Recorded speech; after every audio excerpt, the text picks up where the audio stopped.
نحمده ونستعينه ونستغفره ونعوذ بالله من شرور أنفسنا وسيئات أعمالنا من يهده الله فلا مضل له ومن يضلل فلا هادي له أشهد أن لا إله إلا الله وحده لا شريك له وأشهد أن محمدا عبده ورسوله الذي لا نبي بعد أما بعد قال الله تعالى في القرآن الكريم أعوذ بالله من الشيطان الرجيم يا أيها الذين آمنوا اتقوا الله حق تقاته ولا تموتن إلا وأنتم مسلمون.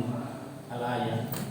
Alhamdulillah, segala puji dan syukur kita panjatkan kepada Allah Subhanahu wa taala yang dimana sampai saat ini, sampai detik ini kita masih diberikan kenikmatan-kenikmatan oleh Allah Subhanahu wa taala, terutama nikmat iman dan Islam, sehingga kita masih bisa melaksanakan perintah Allah Subhanahu wa taala, yaitu salat Jumat.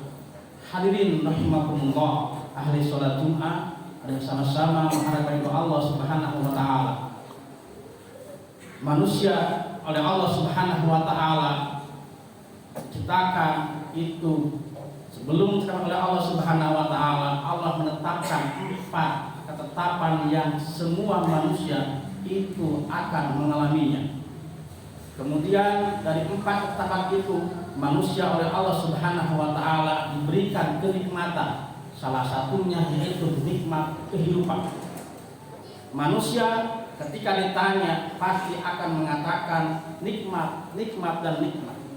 Tapi harus kita ingat, salah satu kenikmatan terbesar adalah sekarang, yaitu sholat Jumat. Tapi banyak di antara kita yang tidak memahami fadilah keutamaan dari sholat Jumat itu sendiri. Allah Subhanahu wa taala mengutamakan dalam surat Al-Jumu'ah ayat ke-9 dengan langsung memberikan wahyu pada Rasulullah SAW yang redaksinya adalah ya ayyuhalladzina amanu idza nudiya lis-salati min yaumil jum'ah fas'au ila dzikrillahi wa zarul bai'. Kalau kita cermati ayat ini adalah ketentuan kewajiban seorang yang mengaku beriman ketika dikumandangkan azan salat Jumat itu wajib untuk mendatanginya.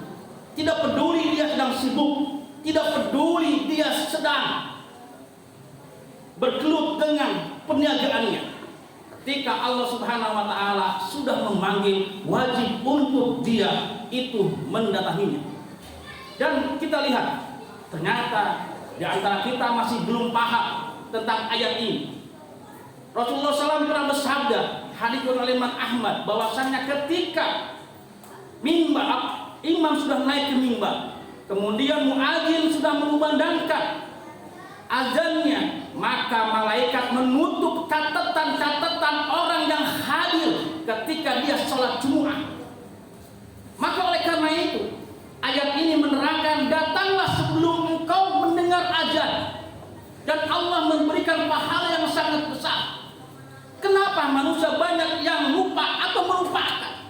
Kenapa manusia ketika mau azan dia hare-hare saja, dia biasa-biasa saja? Karena kesibukankah? Karena duniakah? Dia tidak tahu siapa yang memberikan dunia itu sendiri adalah Allah Subhanahu wa taala. Kenapa ketika seorang bos, seorang dunungan, dia memanggil seorang tersebut untuk masuk di jam kerjanya, jam 6 dia dipanggil, jam setengah 6 sudah datang. Kenapa? Ketika Allah yang mempunyai bos itu, Allah yang mempunyai harta itu, dia tidak sanggup untuk mendatanginya dan merasa itu tidak ada apa-apa.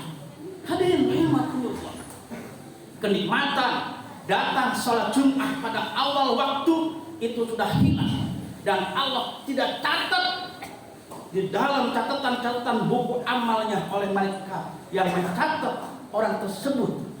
Bayangkan, walaupun tidak mengumpulkan pahala-pahala yang lainnya, tapi kita datang dicatat oleh Allah Subhanahu wa taala. Bagaimana senangnya. Seperti ini yang banyak dilupakan oleh orang-orang yang mengaku dia beragama Islam, yang mengaku bahwasannya dia itu adalah umat Rasulullah Sallallahu Alaihi Wasallam. Hadirin rahimakumullah, berbicara kenikmatan, manusia lupa bahwasannya nanti ada satu peringatan, yang peringatan itu adalah semua kenikmatannya, semua amalannya itu akan dimintai pertanggungjawaban oleh Allah Subhanahu wa Ta'ala. Tidak ada satupun orang yang bisa lari, dan tidak ada satupun orang yang bisa menghindar dari pertanyaan Allah Subhanahu wa Ta'ala nanti di yaumul qiyamah. Allah Subhanahu wa Ta'ala berfirman dalam surat Al-Baqarah ayat 48, A'udzu billahi minasyaitonir rajim. Wattaqu yauma la tajzi nafsun an nafsin syai'an. Sianlah anjeun, takutlah anjeun dengan satu keadaan, yaitu yaumul qiyamah. Tidak ada satupun orang yang akan menolong orang lain. Bayangkan. Wala yuqbalu syafa'ah, dan tidak akan diterima syafaat kita di dunia.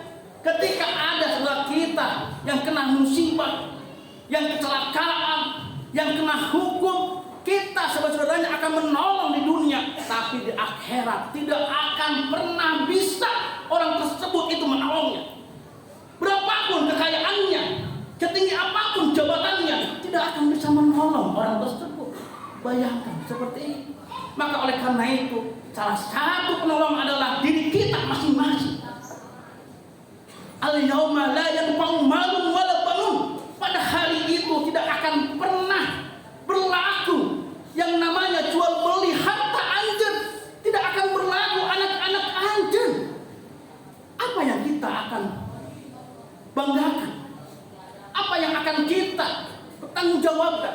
Karena nanti Allah akan mempertanggungjawabkan semua amalan-amalan kita. Ini yang banyak oleh orang-orang dilupakan, bahwasannya kehidupan dunia adalah mata'ul ghurur, adalah hanya sebatas mata penglihatan saja. Hadirin rahimakumullah. Maka oleh karena itu nanti Allah Subhanahu wa Ta'ala melalui Rasulnya menerangkan pada bahwasannya nanti akan ada 4 perkara yang akan ditanyakan oleh Allah Subhanahu wa Ta'ala nanti di yaumul qiyamah.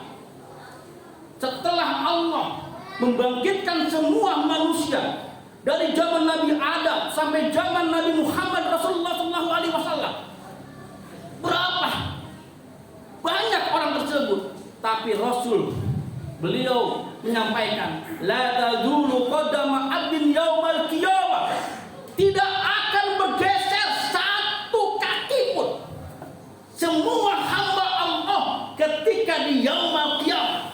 Bayangkan, kita di sini ketika upacara saja banyak yang pingsan, sedangkan nanti suasana yaumul qiyamah sigolun akan sangat sibuk, sehingga ada riwayat menerangkan bahwasannya sampai ada 7 nanti matahari, ada yang sampai tenggelam oleh keringatnya sendiri. Tapi la tazulu qadama abdin yaumul qiyamah, tidak akan pernah bergeser satu kaki pun dari hamba Allah Subhanahu wa Ta'ala, hatta sehingga ditanya yus'ala an arba'in, akan ditanya 4 perkara. Yang pertama adalah an umrihi fima afnahu, dari umurnya. Ketika dia umur 60 tahun dipotong 9 tahun masa balik, 51 tahun dihabiskan, dipakai apa umurnya? Apakah umurnya dipakai maksiat ke Allah? Apakah umurnya dipakai untuk taat ke Allah Subhanahu wa Ta'ala? Ini nanti pertanyaan yang Allah akan tanyakan kepada kita. Rasul pernah bersabda, seorang Arab Badui pernah berkata, ya Rasulullah, khairun nas, siapa yang manusia paling baik ya Rasulullah?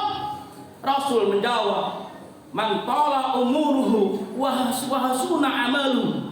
Orang yang terbaik itulah orangnya ketika dia panjang umurnya, dia baik perilakunya, dia baik amalnya. Dan orang yang paling jelek Rasulullah SAW adalah wasarun nas man tala umuruhu wa sa'a amaluhu. Orang yang paling jelek, paling gotek, paling goreng patut adalah orang yang ketika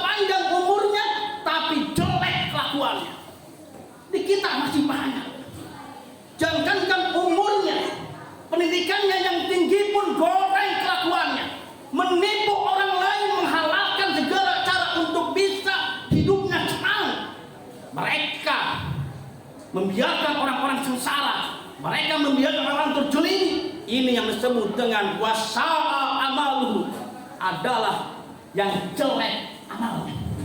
Hadirin rahimakumullah, berbicara umur, kita tidak tahu kapan umur itu akan habis.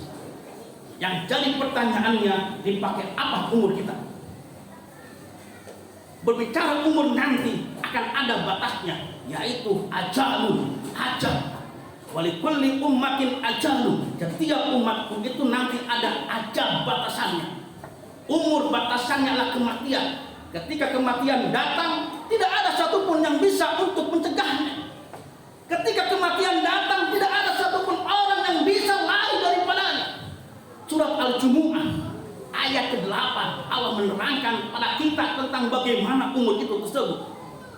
Qul innal mautal ladzi tafirruna minhu fa innahu mulaqikum. Katakan Quran Muhammad, manusia, sesungguhnya kematian itu manusia tafirruna, mereka lari minhu, daripadanya, fa innahu, sesungguhnya kematian itu mulaqikum, akan datang kepada kalian. Tidak ada yang abadi. Lihat saja Fir'aun, dia merasa sombong, merasa kaya, merasa adiguna, merasa berkuasa. Lihat Fir'aun mati. Dia mengatakan ana rabbukumul a'la, tapi akhirnya dia mati. Ini yang disebut dengan tafirruna minhu fa innahu mulaqikum. Yang harus kita cermati dari umur itu adalah summa turadduna ila yaumal qiyamah, summa turadduna ila alimil ghaibi wasyahadah fayunabbiukum, Allah akan diberikan penjelasan dengan sejelas-jelasnya amal yang telah kita lakukan. Hadirin rahimakumullah, ini baru umur. Yang kedua, Rasulullah SAW tentang hal itu adalah wa an ilmihi fima fa'ala, dan ilmunya bagaimana dia mengamalkannya. Umurnya, kemudian ilmunya. Manusia itu semuanya punya ilmu. Jangan sampai ilmunya itu menjadi bumerang, nanti diancam oleh Allah Subhanahu wa taala dengan surat As-Saff ayat ketiga, kabura maqtan indallah an taqulu ma la taf'alun. Allah benci kepada orang yang dia mengatakan dan dia tidak melakukannya. Ini salah satu kebencian Allah yang langsung Allah patenkan dalam surah As-Saff ayat ketiga. Hadirin rahimakumullah. Yang ketiga, Rasulullah SAW yang akan ditanyakan adalah an malihi min aina tasabahu wa fima anfaqahu, dari hartanya bagaimana dia mendapatkannya dan bagaimana dia menghabiskannya. Bayangkan, hari ini banyak orang yang mengatakan jangankan yang halal, yang haram pun susah. Ini paradigma orang yang sudah tidak yakin sama Allah Subhanahu wa taala. Orang banyak untuk menjadi kaya, mereka mampu untuk menjolimi orang lain, mereka mampu untuk mengambil yang bukan haknya. Rasul pernah bersabda, salah satu kebangkrutan orang yang nanti di yaumul kiamah adalah dia wa akala, dia memakan bil batil, salah satu hartanya dengan cara yang batil. Orang tersebut akan bangkrut. Hari ini di Indonesia, di negara kita sedang krisis orang-orang yang jujur. Hari ini di Indonesia, jangankan rakyat kecil, orang pejabat tinggi pun sudah menghalalkan segala cara untuk memperkaya dirinya. Bagaimana kita lihat? Allah memberikan contoh yang sangat nyata. Setelah kita di Sumatera, setelah kita di Aceh, bagaimana menderitanya mereka hanya untuk seorang pejabat memperkaya dirinya. Ini penculiman tingkat tinggi. Ketika dia tidak tobat, maka akan Allah jadikan orang tersebut itu rugi atau bangkrut. Hadirin rahimakumullah. Yang keempat, Rasulullah SAW adalah wa an jismihi fima ablahu, dari jasadnya telah dia kuat, dia berotot, dia jag-jag belejat, kemudian dia sakit, dipakai naon eta jasadna? Apakah beriman atau dia musyrik pada Allah Subhanahu wa taala? Semuanya akan dipertanggungjawabkan nanti di depan Allah Subhanahu wa taala dengan kuroda sendiri-sendiri. Barakallahu fil Qur'an.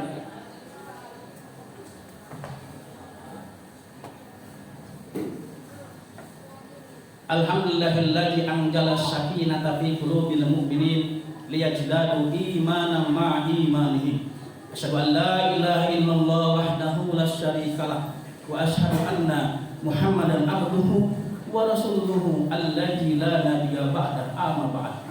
Hadirin rahimakumullah, ahli salat Jumat yang sama-sama mengharapkan ridho Allah Subhanahu wa taala. Kita sering sekali mengungkapkan bahwasannya kita ini adalah umat Rasulullah Shallallahu Alaihi Wasallam. Pertanyaan terbesarnya, apakah kita sudah melakukan sunnah-sunnah sesuai Rasulullah Shallallahu Alaihi Wasallam? Salah satu sunnah yang Rasulullah SAW tidak pernah tinggalkan, beliau tidak pernah meninggalkan doa di waktu pagi. Rasul meminta pada Allah Subhanahu wa taala dengan 3 doa. Yang pertama adalah Allahumma inni as'aluka ilman nafi'an. Yang kedua wa rizqan thayyiban. Yang ketiga wa amalan mutaqabbalan. Pertanyaannya, kenapa Rasul meminta yang pertama adalah ilman nafi'an, ilmu yang bermanfaat? Ternyata nanti ada ilmu yang tidak bermanfaat. Imam An-Nawawi dalam kitab Riyadhus Shalihin, beliau menerangkan ada 3 kriteria ilmu. Ada ilmu thayyibatun, ada ilmu ajadibun, ada ilmu ki'an. Ilmu yang satu thayyibatun akan diterima oleh Allah Subhanahu wa taala. Makanya nanti Rasul bersabda, "Idza mata al-insan in qata'a amaluhu illa min salasatin." Akan putus semua amal manusia ketika dia meninggal dunia kecuali 3 hal. Salah satunya adalah ilmin yuntan fa'u bihi, itu adalah ilmu yang thayyibatun. Yang kedua, ilmu ajadibun adalah ilmu yang dia tidak bermanfaat untuk dirinya dan orang lain saja yang bermanfaat. Rasul menerangkan seperti air hujan yang turun ke tanah, kemudian tanah itu tidak menyerap, tapi dia menggenang, diminum oleh hewan dan dibuat untuk perairan sawah. Itu air atau disebut dengan ajadibun. Yang terakhir adalah ilmu ki'an. Ilmu ini Pak, yang harus kita hati-hati, karena ilmu ini adalah buah si malakama. Ilmu ini yang Allah ancam dalam surat As-Saff ayat 3, yang kemudian Rasul menerangkan bahwasannya orang yang berilmu ini nanti ketika di akhirat akan disiksanya lebih berat daripada orang yang berdosa tanpa ilmu. Bayangkan, Rasul menggambarkan seperti orang yang keledai yang dia mengilingi tumpukan-tumpukan gandum, kemudian tengah jalan buyar semua, berisi perutnya. Jadi lagi, kemudian ditanya, kenapa antum seperti itu? Ahli neraka ngobrol, kenapa antum seperti itu? Engkau kan ta'muruna bil birri wa tanhauna 'anil fahsya. Engkau kan ketika di dunia saja engkau menyuruh kebaikan, melarang kepada kejelekan. Kenapa engkau melakukan seperti itu? Ternyata dia benar. Aku itu ta'muruna bil birri. Aku itu menyuruh kepada kebaikan, tapi aku tidak melakukannya. Aku menyuruh untuk mencegah kepada kejelekan, aku tidak. Aku melakukan kejelekan itu tersebut. Ini disebut dengan ilmu ajadib. Yang harus kita ingat, ilmu yang harus kita punyai adalah ilmu minimal anak kita itu bisa membaca Bismillahirrahmanirrahim dari kita. Utamakan itu. Kita tidak bisa membaca Al-Quran, kita tidak bisa ahli agama, minimal Bismillahirrahmanirrahim. Kenapa? Ketika kita meninggal dunia, anak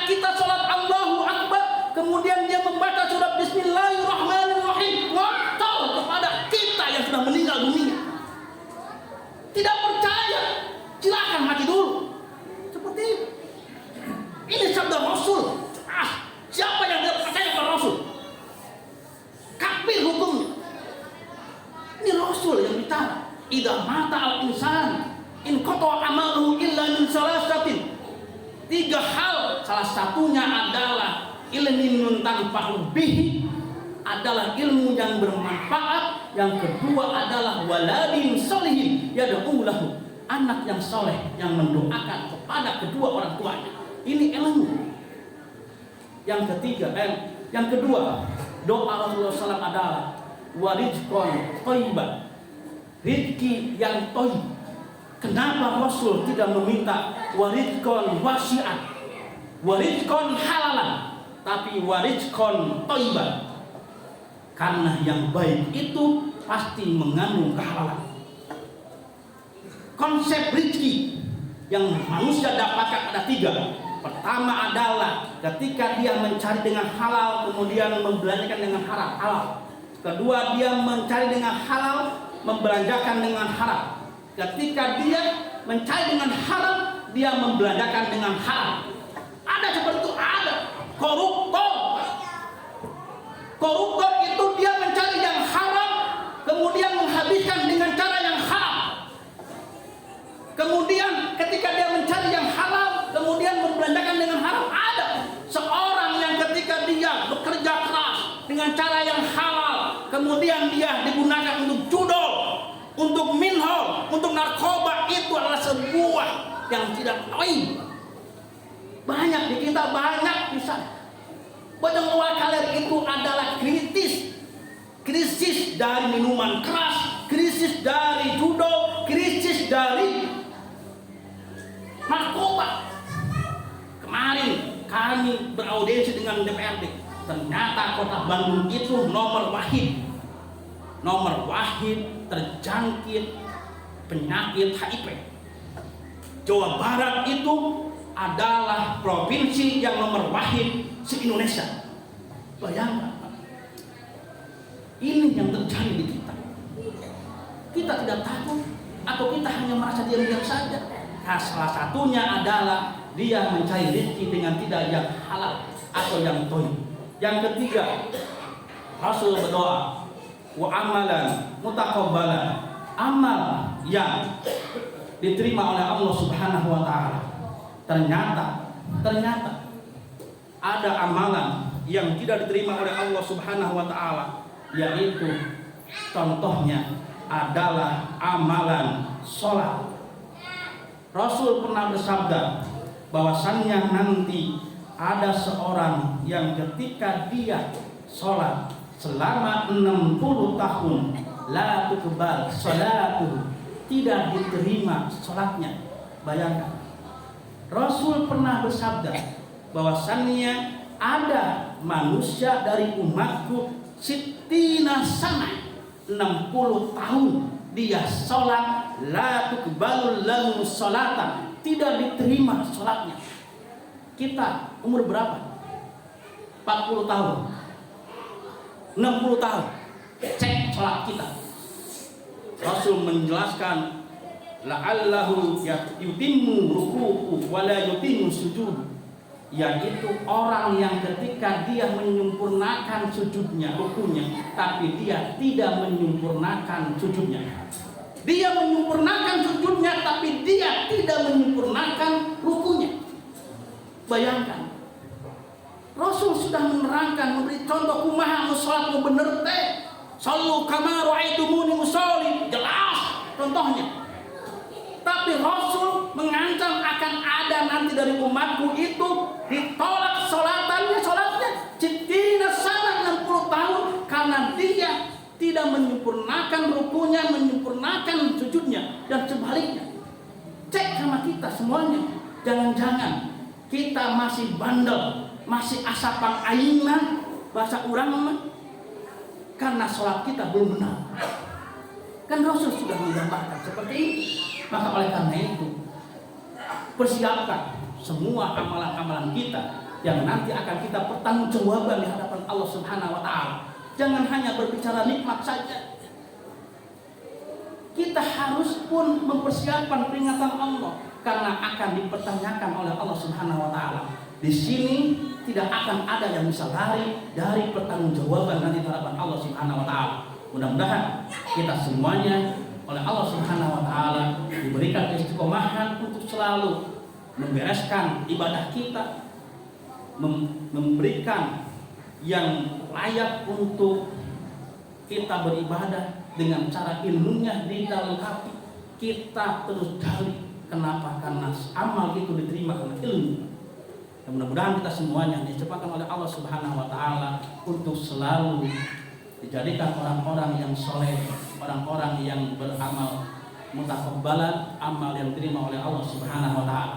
Rabbana hab lana min azwajina wa dzurriyyatina qurrata a'yun waj'alna lil muttaqina imama. Rabbana jallalna anfusana wa illam taghfir lana wa tarhamna lanakunanna minal khasirin. Aku qouli hadza wa astaghfirullah li wa lakum. Assalamualaikum warahmatullahi wabarakatuh.